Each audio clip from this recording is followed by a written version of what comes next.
order in this Garrison case, so we're all set. Okay, thank you, Your Honor.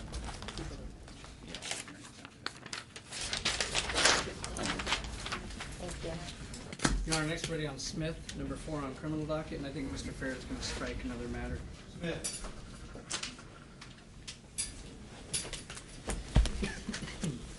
Special Williams. I will, yeah.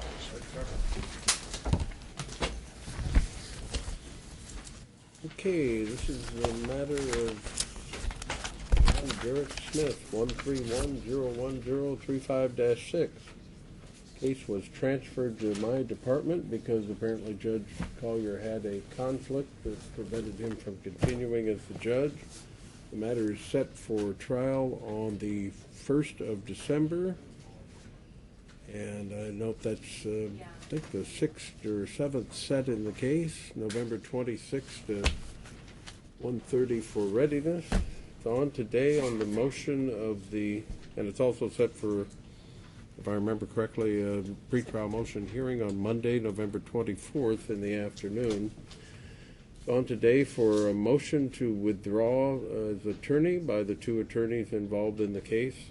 Note that apparently this is the third set of, or third and fourth attorneys that Mr. Smith has had. And I have also received, through the court administrator's office, documents which purport to be filed on Mr. Smith's behalf, but which were actually filed by someone named, I can't recall the specific name, but I think it's Vito Bini or...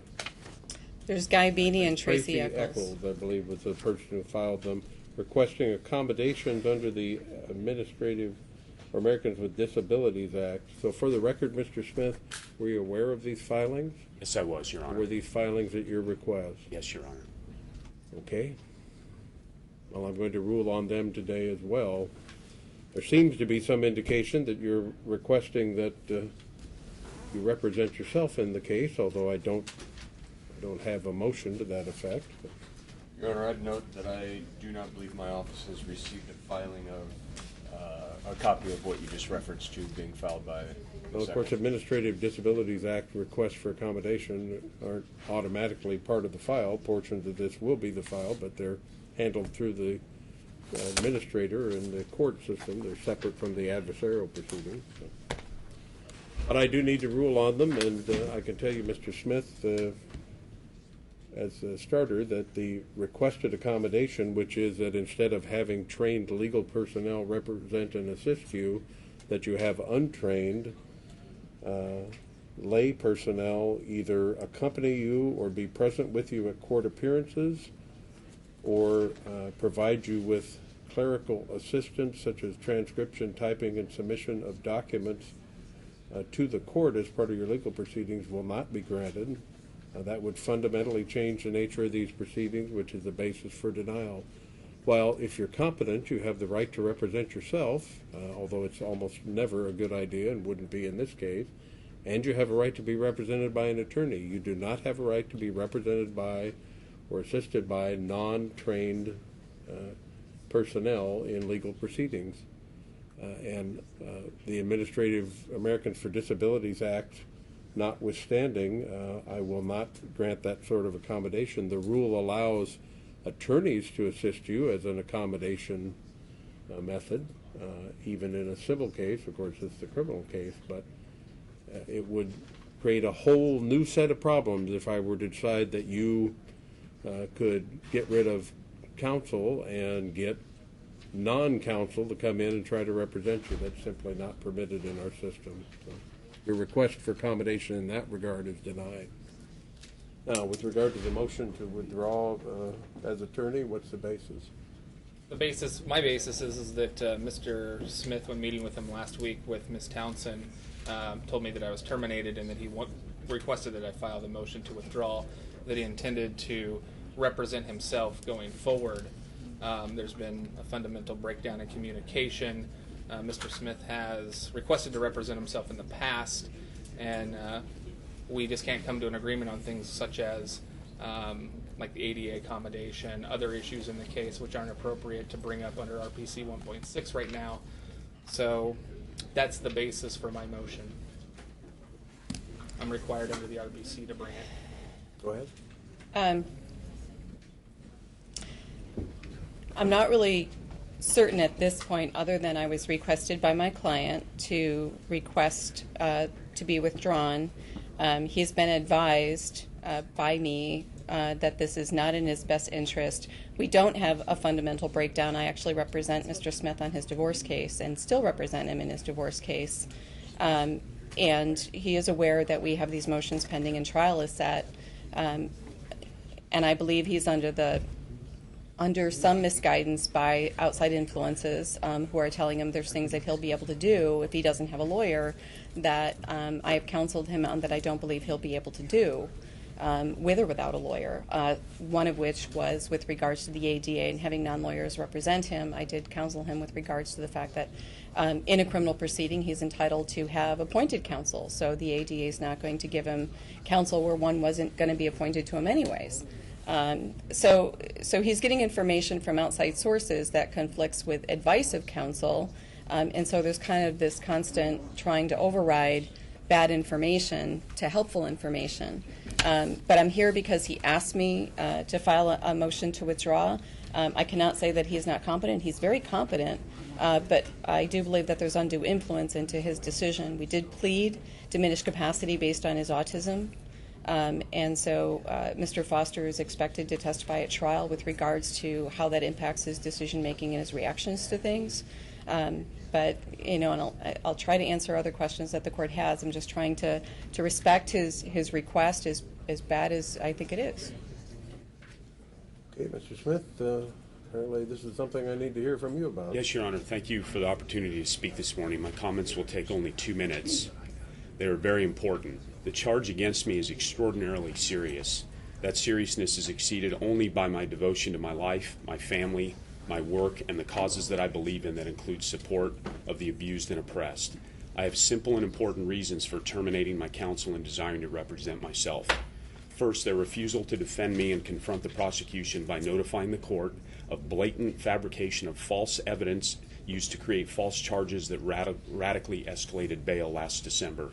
Second, their refusal to notify any legal authorities about current and ongoing federal crimes being committed by the prosecution in this case.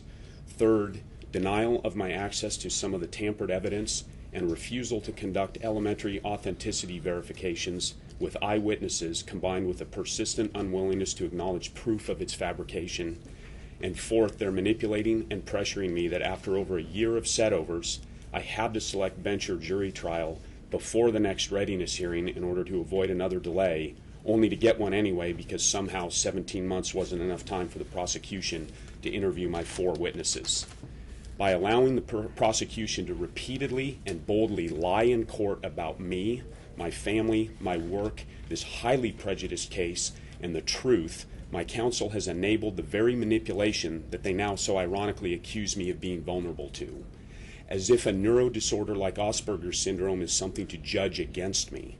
Even more telling, they now resort to exposing me openly to those whose professed intent is to destroy my very life regardless of fact.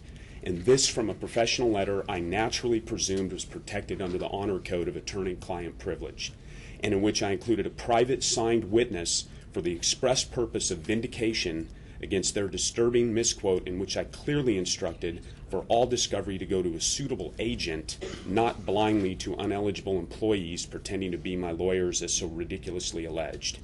Frankly, I am concerned only with the truth and justice, and believe that I am best suited to serve these ideals unjaded by myriad other motives or questionable interest. This is my right, and I respectfully ask Your Honor to grant it to me without further encumbrance on how I elect to legally represent myself. Thank you for your consideration.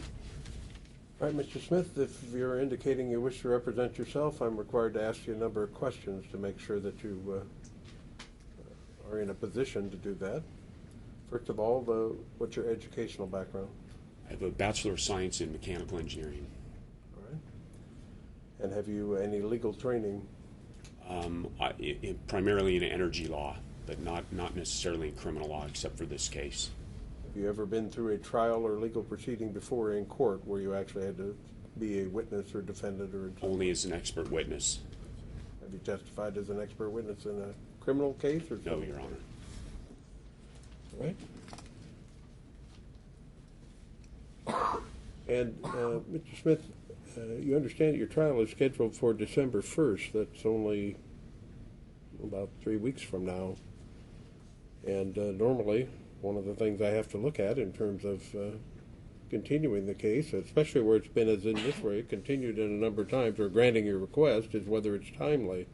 A person cannot use a request to represent themselves as a last-minute way to get a continuance. Are you seeking a continuance? Absolutely not, Your Honor. I was ready months ago. I was ready a year ago for this trial. All right. Well, Mr. Smith, first of all, I will tell you what I'm sure your attorney has told you, and what any judge or defense attorney would tell you. It is an incredibly bad idea for a person facing the charges that you're facing to represent themselves. First of all, are you aware of the maximum penalty for the most serious crime that you're charged with? I believe is attempted murder. Yes, I am, Your Honor. That's a Class A felony. It carries a maximum penalty of life in prison. It's a $50,000 fine, and there are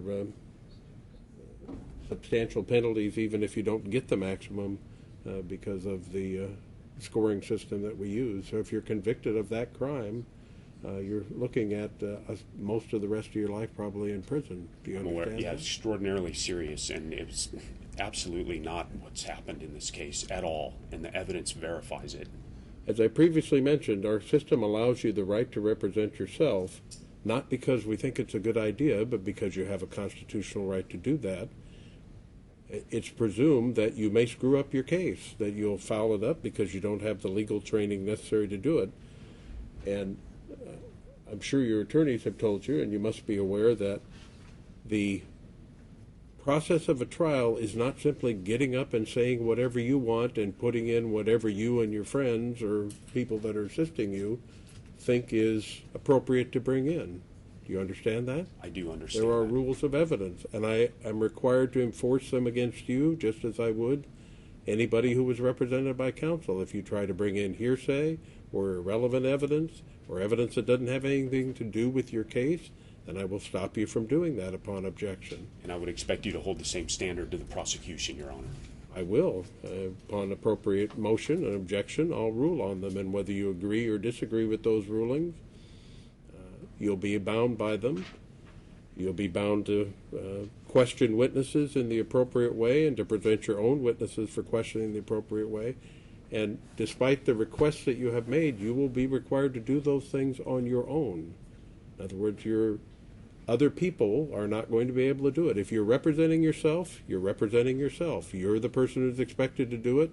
And once you've decided to go down that path, then we're not going to stop and let you consult with people every few minutes in the audience or take signals or anything like that. You'll be up there doing the case by yourself. You understand that? Yes, Your Honor. Knowing all of that, is that still what you want to do? Yes, Your Honor.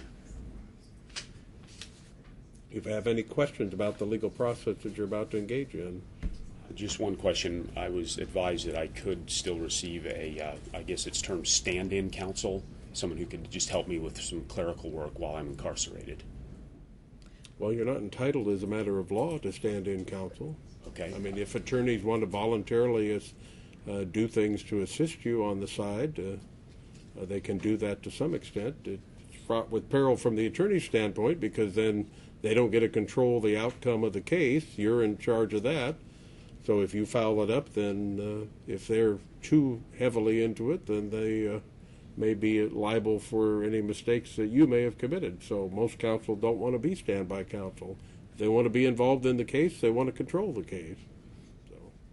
I'm still So requesting. if you want to have standby counsel, you're basically telling me you're thinking, well, I'm not really qualified to do this. No, Your Honor, I'm not. I'm asking because while I'm incarcerated, it's extraordinarily difficult for me to communicate with the outside world, and that's one of the reasons I want to go pro se, because there's overwhelming evidence that's been discovered and presented and is well known in this case, and I have difficulty accessing it and asking it to be presented properly.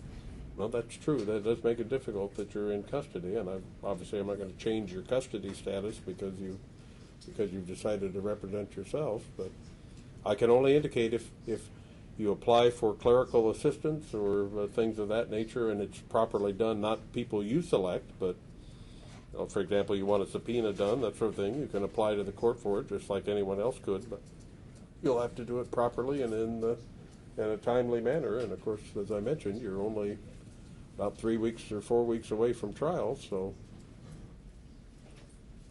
that's still what you want to do, knowing that you face those difficulties? I do. Would you be willing to grant me a stand-in counsel for that support, Your Honor? I don't have any basis to give you a stand-in counsel. If you want counsel, you should keep the counsel you have. I haven't seen anything in what your counsel has done in terms of the motions they filed and the way they've proceeded. It looks like they got a number of charges against you dismissed. They filed appropriate motions. They've done appropriate things. Like most counsel, they don't always agree with you, and you may not always agree with their strategy, but that's not the reason that we give you counsel or standby counsel, to find somebody who is going to agree with everything you say and do everything the way you want it to do. Most attorneys won't do that, so you've had an attorney appointed on 2 different occasions, and you've apparently retained attorneys.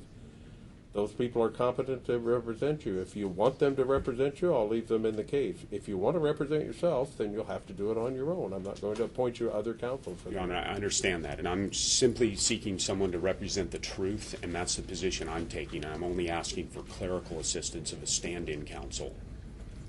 Okay, well, I deny your request for stand-in counsel. If you have particular things that you want to have done, then you can file appropriate motions, and I'll rule on them as we come. But And how would I go about filing those? The jail is very you need to get some uncooperative. paper and write them out. If you want subpoenas or things of that nature, you'll need to file them. We'll set the matter on for periodic review so that you can bring them to my attention. We can set the next review for next Friday at 1:30. Okay. If you file motions between now and then I'll review them. And how do I file those physically from there in the jail? There's no support network there whatsoever.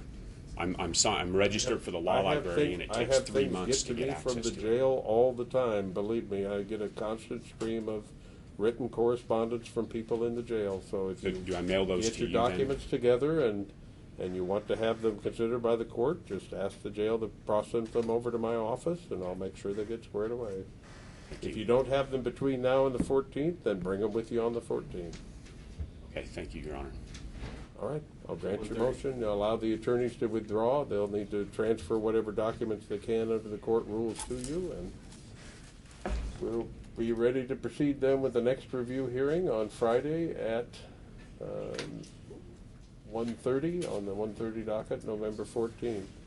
I find, as a matter of law, that Mr. Smith has made a knowing, conscious decision to represent himself in these proceedings, and he's not doing it for the purpose for delay, because he's not requesting delay. So if his request is granted, I'm required to grant it under Washington law. These matters need to be filed, Julie. And actually, the requests need to be filed, and the emails need to be filed. This evaluation under the ADA needs to be sealed and then filed. So if you want to put us, if you want me to do an order to that effect, then I can do that. But Yeah, I think so, because the way they're doing it now. Did you set in on okay, well, if you want to have me do an order to sealing it, then I can seal it. What do you mean? No. No? Okay, I know. There's another case that we filed a similar motion, that I filed a similar motion on, a companion case that is next. I'll discuss that with Set for Mr. trial on the 1st? It's not set for It's not trial. set for It's a separate trial that's set after that.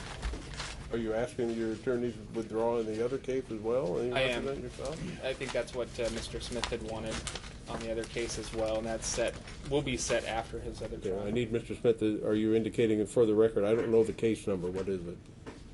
I'm sorry, I don't have it. I'll submit it ex parte if the judge Okay, grants well, it. we'll need to deal with that on the record next week. Okay, yes. That way I can. I believe the second case number is actually on the motion that I filed. I put 2 case numbers on there, and then I had to refile a second one.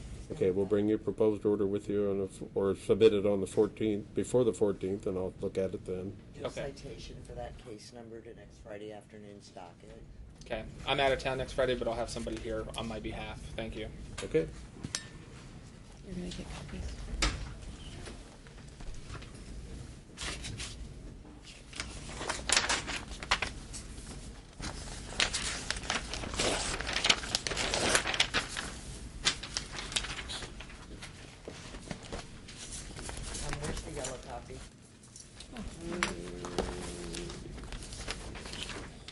Now ready to go on Harada, number 7. Can I call Williams real quick? Oh, sorry, we have a strike. I don't have one then. Take his, he's not going anywhere. Your Honor, Melissa Williams, number